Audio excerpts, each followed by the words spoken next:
Assalamualaikum warahmatullahi wabarakatuh. Salam sejahtera bagi kita semua. Alhamdulillah. Wassalatu wassalamu ala Rasulillah Sayyidina Muhammad ibn Abdullah wa ala alihi wa sahbihi wa man walah la haula wa la quwwata illa billah amma ba'du. Mahasiswa pemerogram mata kuliah Pancasila rahimakumullah wa hafizakumullah jami'an. Alhamdulillah. Pada malam hari ini saya bisa menyapa Anda kembali di pertemuan ke-9 setelah pelaksanaan ujian tengah semester tempo hari atau minggu kemarin. Alhamdulillah pelaksanaan ujian tengah semester berjalan lancar meskipun ada kendala penguploadan jawaban ada yang terlambat ya, tapi pada prinsipnya 95% sudah berjalan lancar. Pada malam hari ini kita akan melanjutkan materi Pancasila yang sekarang sudah memasuki materi ke-7. Yang sebelum UTS kita membahas tentang Pancasila dan etika politik. Kalau sekarang kita akan membahas tentang Pancasila dan ideologi nasional. Ya, ada di mana sebenarnya posisi Pancasila dalam ideologi nasional itu? Ataukah Pancasila itu menjadi ideologi nasional itu sendiri? Baik, untuk bersingkat waktu, pertama kita akan membahas dulu terkait dengan mahiyatu ideologi. Jadi esensi atau hakikat daripada ideologi. Apa itu ideologi? Ideologi itu berasal dari dua kata, ya. Jadi pertama adalah kata idea dan yang kedua kata logos. Idea itu berarti gagasan atau konsep. Jadi ide. Idemu bagaimana? Berarti ketika ada orang bertanya begitu, konsepmu bagaimana? Ya, gagasanmu bagaimana? Ide-idemu bagaimana? Cita-citamu bagaimana? Kamu punya ide? Itu berarti yang ditanya kamu punya gagasan, kamu punya konsep. Nah, lalu logos apa logos? Logos itu ya ilmu berarti. Kita tahu kan biologi ya, bios dan logos. Ya. Logos itu ya ilmu pengetahuan gitu. Ilmu tentang ide-ide berarti. Kata idea berasal dari bahasa Yunani. Ya, eidos yang berarti bentuk atau idean yang berarti melihat, sedangkan logos berarti ilmu. Berarti ilmu, jadi secara harfiah ideologi itu adalah ilmu pengetahuan tentang ide-ide. Jadi ideologi itu secara kasarnya adalah ilmu tentang ide-ide. The science of idea. Atau ajaran tentang pengertian dasar. Jadi ideologi. Itu ideologi. Selanjutnya, beberapa kesimpulan makna dari ideologi. Ilmu tentang cita-cita dan gagasan atau buah pikiran. Jadi kalau berbicara ideologi itu berarti berbicara tentang hasil karya suatu pemikiran, ya, cita-cita, gagasan, yang semuanya itu ada ilmunya, ada ilmunya, sehingga disebut dengan ideologi. Ideologi juga bisa diartikan sebagai pandangan hidup, bukan mandang hidup, enggak, pandangan hidup ya. Kalau yang laki-laki kan pandangan hidup, sekali mandang hidup, kan ya. Pandangan hidup yang dikembangkan berdasarkan kepentingan golongan atau kelas sosial tertentu. Pandangan hidup yang dikembangkan berdasarkan kepentingan golongan atau kelas sosial tertentu. Ideologi. Ideologinya PDI, ideologinya PKB, ideologinya P3, ideologinya Golkar. Nah, itu punya sendiri-sendiri. Karena pandangan hidup tiap partai itu beda-beda, ya, tergantung dengan kepentingan apa partai itu dibuat. Jadi ideologi partai itu beda-beda. Tapi dulu di era Soeharto itu diseragamkan seluruh ideologi partai harus Pancasila. Sekarang kan ada yang Islam kan gitu, ada yang Pancasila, ada yang nasionalis dan semacamnya. Ideologi juga dimaknai pra penilaian. Jadi sebelum melakukan penilaian, dari kesadaran yang timbul karena pengaruh lingkungan hidup, pra penilaian. Ya. Ini makna ideologi. Juga sistem dasar seseorang tentang nilai-nilai dan tujuan-tujuan serta sarana-sarana pokok mencapainya. Sistem dasar seseorang tentang nilai-nilai dan tujuan-tujuan serta sarana-sarana pokok untuk mencapainya itu ideologi. Ya, setiap faham ya ajaran, taruhlah ormas-ormas seperti Nahdlatul Ulama, Muhammadiyah, Syarikat Islam, ya Persis, atau di kemahasiswaan ada HMI, ada PMII, ya ada apa namanya itu,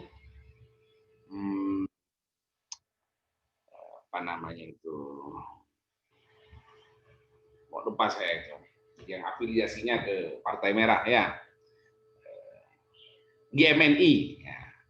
Ya, Gerakan Mahasiswa Nasional Indonesia, ada PMII, afiliasinya biasanya ke NU, HMI, afiliasinya biasanya ke Muhammadiyah, kan begitu. Biasanya ya, walaupun tidak semuanya, tapi biasanya diklaim seperti itu. Ideologinya pasti punya sendiri-sendiri pergerakan-pergerakan itu. Nah, itu kan tentang nilai-nilai dan tujuan-tujuan yang hendak dicapai oleh masing-masing pergerakan-pergerakan di ranah mahasiswa pasti ada tujuannya masing-masing. Dan sentimental itu terbawa setelah lulus.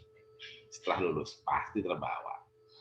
Nanti Anda sudah paham sendiri kalau sudah lulus dari menjadi mahasiswa, sentimen kemahasiswaan, ormas kemahasiswaan ini tetap akan dibawa sampai ke pemerintahan, kecuali Anda tidak terjun di dunia pemerintahannya. Kalau di dunia pemerintahan pasti, oh itu siapa? Oh itu anak HMI, oh itu anak PMI, oh itu anak GMNI, oh itu anak begitu. Pasti itu. Kenapa ya? Karena membawa ideologi itu tadi. Cita-cita yang ingin dicapai daripada pandangan dan cara berpikir dan gagasannya. Terus pokok pikiran yang perlu dikembangkan dalam ideologi. Apa saja? Pertama, ideologi itu merupakan sistem pemikiran yang erat kaitannya dengan perilaku manusia. Ya, ada yang kemudian perilakunya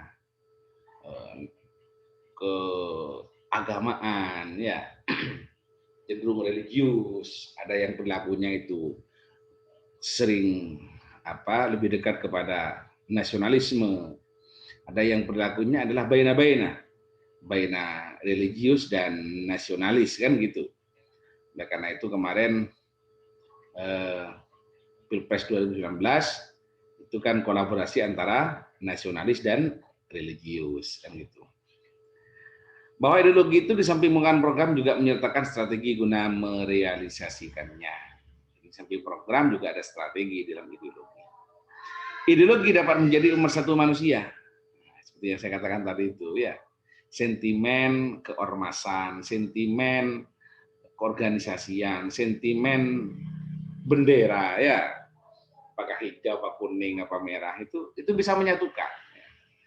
Kalau dalam agama Islam itu ada golongan-golongan, firqah namanya. Di Al-Quran dikatakan kullu hizbin bima ladaihim farihun. Setiap golongan terhadap apa yang ada pada diri mereka saling berbangga-bangga kan gitu. Pasti bisa mengelompok gara-gara ideologi yang sama. Jauh tidak masalah, tapi ideologi sama itu bisa merekatkan. Bahwa yang bisa mengubah suatu pemikiran menjadi ideologi adalah fungsi pemikiran itu dalam berbagai lembaga politik dan kemasyarakatan. Ya, oleh karena itu dalam membangun negara kita itu penting adanya ideologi yang bisa mempersatukan seluruh kelompok itu sehingga pemikiran-pemikiran yang ada itu bisa dipersatukan ya dalam bingkai negara kesatuan Republik Indonesia. Harus ada ideologi yang bisa mempersatukan. Nanti Pancasila apakah bisa mempersatukan atau tidak, bahasanya di belakang.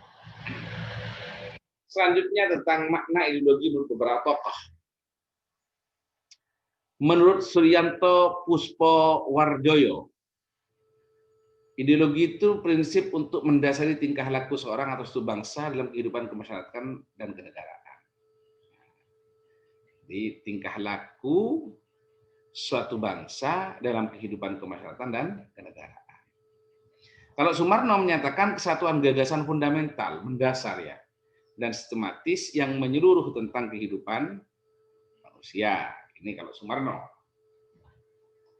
Kalau Craig dan Crutchfield dan Belsey itu menyatakan bahwa ideologi adalah doktrin-doktrin pemikiran atau cara berpikir tentang kehidupan manusia. Doktrin-doktrin pemikiran atau cara berpikir manusia.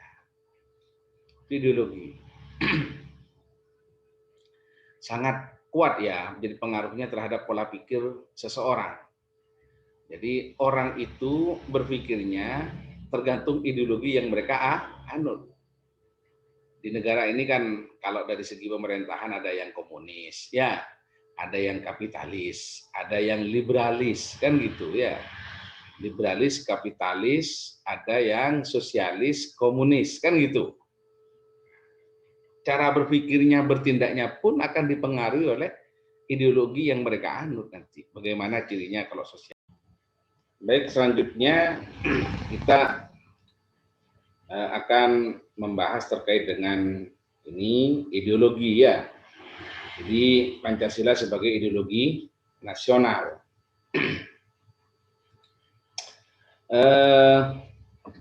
Pancasila sebagai ideologi nasional itu maksudnya adalah bahwa Pancasila ini sudah tertuang tentang pernyataan bahwa Pancasila sebagai ideologi itu di alinea keempat Undang-Undang Dasar 1945. Dan Pancasila bagi NKRI itu merupakan ideologi yang di dalamnya muat cita-cita, terus ide dasar, nilai-nilai, simbol, doktrin, pedoman dan kerangka normatif bagaimana negara Indonesia ini diselenggarakan, kan begitu. Itu maksudnya Pancasila sebagai ideologi nasional.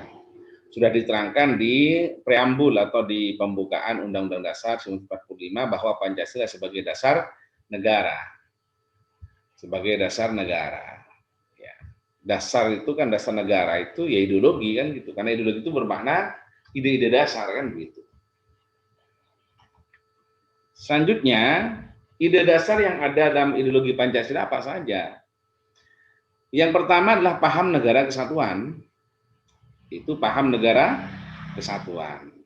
Ya. Negara Indonesia ini bukan negara federal, tapi negara kesatuan. Kemudian paham negara kebangsaan.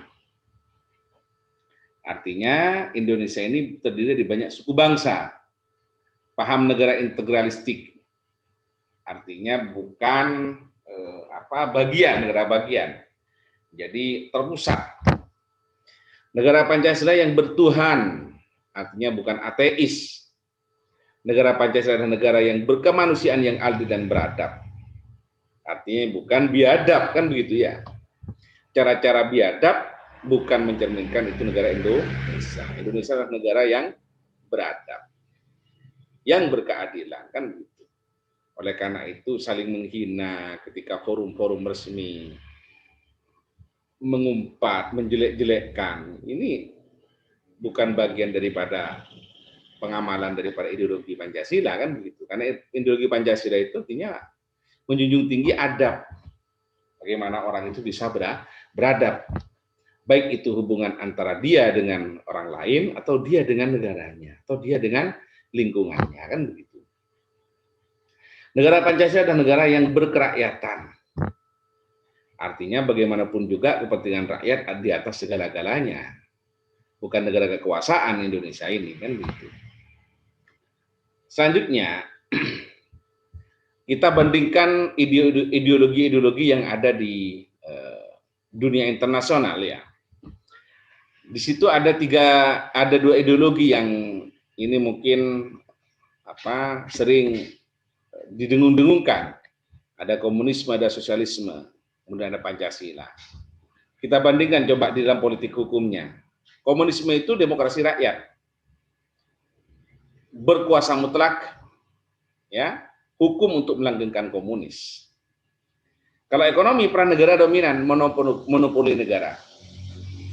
Artinya rakyat tidak usah banyak bacot, tidak banyak komentar, kamu makan pasti. Itu namanya begitu. Kalau komunis, agama sebagai candu katanya. Agama itu harus dijauhkan dari masyarakat. Oleh karena itu kalau komunis itu pasti ateis. Kemudian kalau sosialis itu bagaimana? Demokrasi untuk kolektivitas. Diutamakan kebersamaan, masyarakat sama dengan negara. Tidak ada yang lebih tinggi kedudukannya di antara yang lain. Peran negara ada untuk pemerataan. Keadilannya distributif yang diutamakan. Ini kalau dalam persoalan ekonomi. Kalau dalam persoalan agama, agama harus mendorong berkembangnya kebersamaan. Dari sisi ini berarti sosialis lebih baik daripada komunis. Kalau Pancasila bagaimana? Bandingkan lagi. Kalau Pancasila itu demokrasinya adalah demokrasi Pancasila.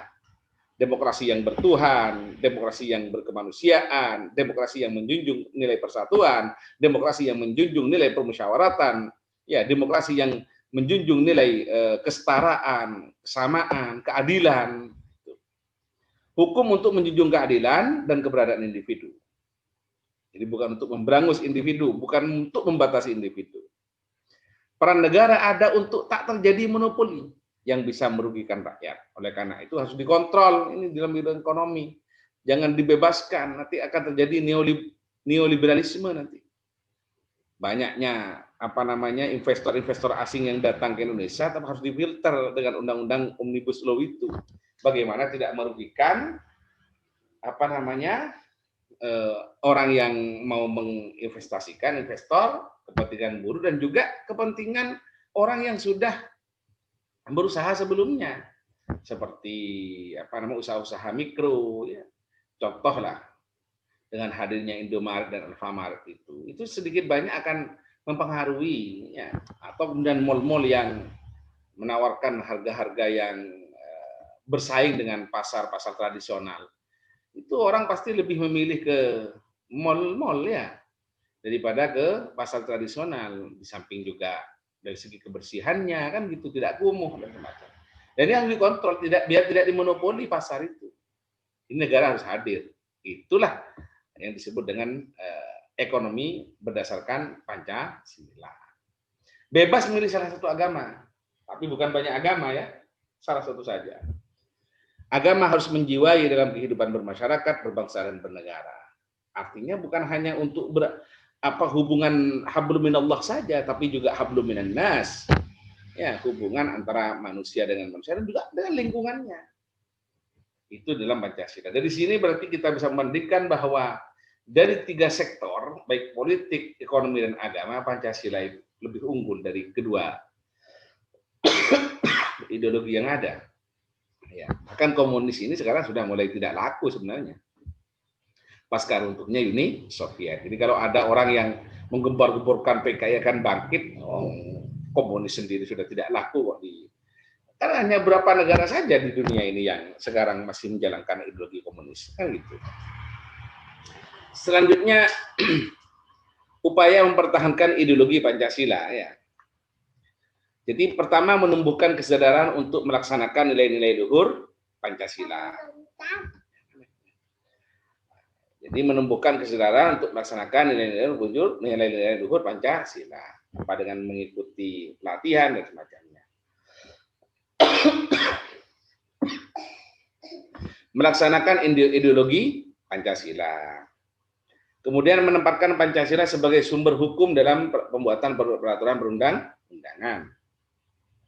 Menempatkan Pancasila sebagai moral dan kepribadian bangsa.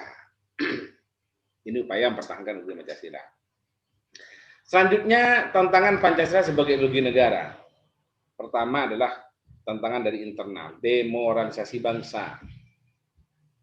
Kita lihat akhir-akhir ini banyak terjadi kejahatan, ya, ada banyak pembunuhan, ya, pemerkosaan dan semacamnya, ya, kasus korupsi yang nggak selesai-selesai, ya. Ini bagian daripada demoralisasi bangsa yang ini sedikit banyak akan mengancam terhadap eksistensi ideologi kita. Apa gunanya negara bertuhan kalau kemudian moralnya bobrok, kan begitu. Seharusnya kalau negara itu bertuhan, tentunya moral itu bisa dijaga. Kemudian ancaman disintegrasi bangsa. Dia rekan. Kemudian kecenderungan munculnya pemaksaan. Nah, ini. Jadi kalau kemudian tidak sama dengan kelompoknya, sudah ditakfir, dianggap kafir, ditakwil, dianggap sesat dan semacamnya. Rendahnya pengetahuan terhadap Pancasila ini. Sekarang sudah ada BPIP, ya. Badan pemantapan itu P-nya itu ideologi Pancasila. Badan BPIP, ya, ada BPIP. Yang kemarin salah satu tokohnya itu menyampaikan, atau ketuanya menyampaikan bahwa badan pembinaan, ya. Jadi badan pembinaan ideologi Pancasila. Bahwa Pancasila itu musuh terbesar Pancasila adalah agama, katanya. Ini kan pernyataan kontroversial. Harusnya tidak demikian, kan begitu. Karena agama itu bisa sejalan dengan Pancasila. Ya, karena Pancasila itu adalah cirinya adalah bertuhan. Nah, kalau sudah bertuhan pasti beragama, ya. Karena agama itu pasti ada kepercayaan terhadap Tuhan. Tak mungkin Pancasila itu bertentangan dengan agama. Kenapa? Karena Pancasila itu ya agama sebenarnya, mengapresiasi agama, bukan agama, mengapresiasi agama. Buktinya ketuhanan yang Maha Esa. Kan itu berarti kan mengapresiasi adanya Tuhan. Lemahnya penegakan hukum, law enforcement-nya. Ini bahkan sekarang ada yang sudah ada kasus hukumnya mau dihapuskan, ya. Yang sudah dimasukkan penjara disuruh dikeluarkan dan semacamnya. Ini kan bagian daripada pelemahan hukum menurut saya. Belum meratanya kesejahteraan. Ini juga bisa mengancam terhadap eksistensi ideologi negara. Tantangan eksternal ada globalisasi, ya. Nah, ini persaingan bebas, itu juga bisa. Desakan ideologi lain seperti HTI ini kan aslinya kan impor dari Palestina ini dulu, ini Hizbut Tahrir, kan. Kemudian digunakan di sana nggak sukses, masuklah ke Indonesia, kan gitu. Kepentingan internasional terhadap SDA, ya, Freeport dan semacamnya, ya. Selanjutnya, nah ini, terima kasih. Jadi mungkin ini yang bisa saya sampaikan pada pertemuan kali ini. Syukron ala ihtimamikum wal afamikum asa ayyam fa'ana wa iyyakum qauli fi hadhil muhadarah, amin. Terima kasih atas perhatiannya. Mohon maaf. Semoga ini bisa bermanfaat bagi kalian semua, ya. Kalau ada pertanyaan bisa diajukan langsung ke forum diskusi yang saya buat di Learning Management System Politeknik Negeri Jember. Assalamualaikum warahmatullahi wabarakatuh.